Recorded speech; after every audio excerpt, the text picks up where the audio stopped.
મારું નામ બી બોલ. પરિચયથી નહીં કહેજો. હા સર, આપણે સમગ્ર શું એચિવમેન્ટ કર્યું છે આપણા પરિચયથી શરૂઆત કરો, અને એ આપણી એક આઈટી સેક્ટરની ઇન્ડિયાની શું સફળતા રહેશે. હું ભરત પટેલ છું, યુડી સોલ્યુશન્સ લિમિટેડનો ચેરમેન.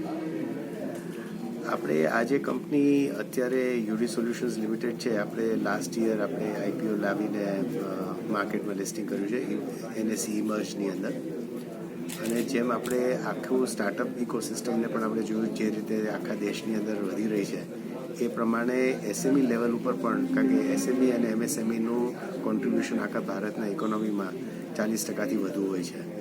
આપણે એની અંદર પણ અમારી રીતે અમે યોગદાન કરીએ છીએ કે આપણે આઈટી સેક્ટરની અંદર જે અત્યાર સુધી આપણે જોયું છે કે સોફ્ટવેર ઇન્ડસ્ટ્રીની અંદર આખા વર્લ્ડની અંદર આપણે બહુ સારું કામ કરી રહ્યા છીએ. એવી રીતે યુડી સોલ્યુશન્સ લિમિટેડ છે એ સોફ્ટવેર ઇન્ડસ્ટ્રીના જનરલ સોફ્ટવેર તો બનાવીએ જ છે, પણ એ ઉપરાંત ગેમિંગ એરિયાની અંદર ખૂબ મોખરું અમે ભાગ યોજીએ છીએ. હવે એમાં ડેવલપમેન્ટ એરિયાની અંદર આઈપીઓ જ્યારે અમે લાવ્યા ત્યારે અમારી એકમાત્ર જ કંપની છે કે જે ગેમ ડેવલપમેન્ટ કંપનીની અંદર આઈપીઓ લાવી શક્યા છે. ગેમ્સ અત્યારે અમે બધા જ પ્રકારની ગેમ્સ અમે બનાવીએ છીએ, ફેન્ટસી ગેમ્સ બનાવીએ છીએ, અલગ અલગ પ્રકારની ગેમ્સ બનાવીએ છીએ. અને હવે અમે આ એક્સપેન્શન મોડની અંદર છે જેમાં અમે એક્વિઝિશન્સ કરીએ છીએ. સર, આઈટી સેક્ટરને ડેવલપ કરવાની કેન્દ્ર સરકારની પણ પોલિસી છે. એ પોલિસી અંતર્ગત આપણે શું સફળતા હાંસલ કરશું અને દેશ માટે શું એક યશસ્વી એમ્પ્લોયમેન્ટ, યુવા સ્ટાર્ટઅપને પ્રોત્સાહન મળશે? આમાં એવું છે કે અત્યારે તમે જોશો તો આપણે આખો જે ટ્રેન્ડ છે એ ડિજિટલ ઇકોનોમીનો છે ટ્રેન્ડ. અને ડિજિટલ ઇકોનોમી લઈ આવવા માટે આઈટી, ઇન્ફોર્મેશન ટેકનોલોજીનો ખૂબ જ ઉપયોગ થતો હોય. અને જે ભારત સરકારની પોલિસીસ છે કે આપણે રાજ્ય સરકારની પણ પોલિસીસ છે, એ બધી પોલિસીસને આપણે આવડી લઈને ગ્રોથ લઈ આવવાનો આઈટીની અંદર, અને એનાથી આપણે યંગ માઇન્ડ્સને આપણે જે રીતના નોકરી આપીએ છીએ તો એ જે એમ્પ્લોયમેન્ટ જનરેશન છે એની અંદર ખૂબ મોટો વ્યાપ આવેલો છે. કારણ કે ડેવલપમેન્ટ કરવા માટે અલ્ટિમેટલી ટૂલ્સ તો અવેલેબલ હોય, પણ હ્યુમન કેપિટલ જો ના હોય તો એ થઈ ના શકે. અને હ્યુમન કેપિટલ આજે અમારે ઓલમોસ્ટ અરાઉન્ડ 500ની સ્ટ્રેન્થ છે. જ્યારે અમે શરૂઆત કરી ત્યારે અમે ખાલી 4 જણા હતા. તો આ રીતના આપણે સ્કેલ જોઈએ તો સ્કેલ હંમેશા વધવાનો જ છે આનો. એ ઉપરાંત આ પોલિસીને અંતર્ગત આપણે જોવા જાય તો make in India, made in India એ કોન્સેપ્ચ્યુઅલી આપણા માટે બહુ અગત્યનું છે. અને આપણે કેવી રીતે ઇન્ડિયામાં બનાવી અને ગ્લોબલ માર્કેટમાં જઈ શકીએ. આજના દિવસે આપણે એવા જ પેમેન્ટ ગેટવેના સોલ્યુશનનું એક્વિઝિશન પણ કરેલું છે જે ભારતમાં પણ ઉપયોગ થશે અને ઇન્ટરનેશનલ પણ આપણે એનો ઉપયોગ કરીશું. સર, ડિજિટલ પેમેન્ટને લઈને કઈ પ્રકારના પ્રશ્નો હોય છે?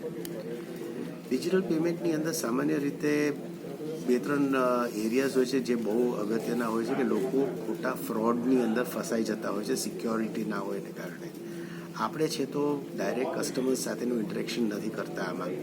આમાં આપણે B2B સેગમેન્ટ ઉપર જ જઈ રહ્યા છે, જેમાં જે મર્ચન્ટ્સ હોય મર્ચન્ટ સાથેનો આપણે ટાઈઅપ કરીએ છીએ, અને પાછળ છે બેંક સાથે ટાઈઅપ કરેલું હોય. અને બેંકની સિક્યોરિટી છે અલ્ટિમેટ હોય છે.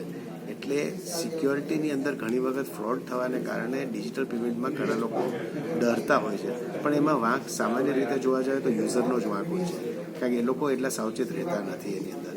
એટલે મારી તો નમ્ર વિનંતી થશે કે દરેક જણાએ એ સાચવવું જોઈએ. કોઈને ઓટીપી આપતા પહેલાં કે એવા કોઈ બી એરિયા કે જેની અંદર કોઈ ખોટી લિંક આવેલી હોય તો તેને ક્લિક ના કરવી જોઈએ.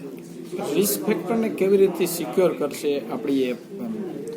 આપણે બેઝિકલી રિસ્ક ફેક્ટરની સિક્યોરિટી આપણે પ્રોવાઈડ નથી કરતા, પણ આપણે એનું લાઇસન્સિંગ એ પ્રમાણે આપણે કરીએ છીએ કે જેનું બેકએન્ડ જે વાપરીએ છીએ એ ફૂલ્લી સિક્યોર્ડ હોય છે, જે બેંકનું સિક્યોર્ડ હોય છે. એટલે બેંકનું જ આપણે નેટવર્કનું યુઝ થાય છે. ખાસ કરીને યુથને કેવા પ્રકારની સ્કિલને આઈટી ક્ષેત્રમાં પ્રોત્સાહન મળશે, કેવી તકો મળશે, યુથ શું પોતાનું એક પરફોર્મન્સ બતાવી શકશે?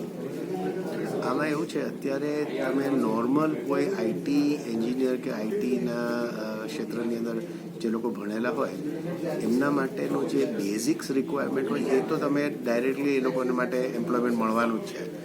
પણ જો એમને અપગ્રેડ નહીં કરે એમની સ્કિલ્સ, ખાસ કરીને આર્ટિફિશિયલ ઇન્ટેલિજન્સ જેવા ફોર્મેટ્સ જો એ લોકો યુઝ નહીં કરી શકે કે બ્લોકચેન કે જે અમે અત્યારે વાપરી રહ્યા છે, તો એમના માટે ખરેખર મુશ્કેલ રહેશે. એટલે અત્યારે અપસ્કિલિંગ કરવું, જે આપણે ભારત સરકારનું પણ એક બહુ મોટું એક પુશ છે એના માટે કે ભાઈ તમે અપસ્કિલિંગ કરો અને રિસ્કિલિંગ કરો. જો એ નહીં કરી શકે તો ખરેખર એમને પણ તકલીફ પડી શકે. એટલે મારું તો આઈ વુડ અર્જ ઓલ જે કોઈ સ્ટુડન્ટ્સ હોય એને અપસ્કિલિંગ ને રિસ્કિલિંગ કરવું બહુ જરૂરી છે.